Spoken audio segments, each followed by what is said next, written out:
If you want to get rid of yellow teeth, here's some effective steps that you can follow. Number one, brush regularly.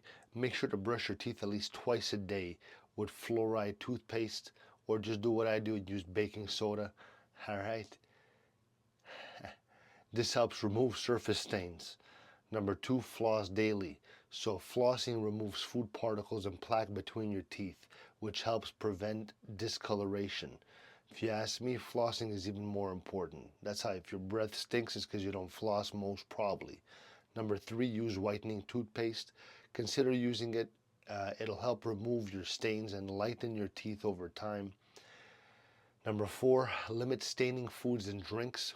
So to reduce consumption of coffee, tea, red wine, soda, these can stain your teeth. If you do have them, rinse your mouth right after. Number five, stay hydrated. Drinking water throughout the day helps wash away food particles and keeps your mouth clean. Number six, consider whitening products. So over-the-counter whitening strips or gel can help brighten your teeth. Follow the instructions carefully. Number seven, you gotta visit the dentist.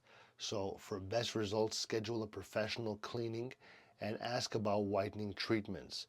And with these steps, you can achieve a brighter smile and improve your dental health. Let me know if this helped in the comments. See you later.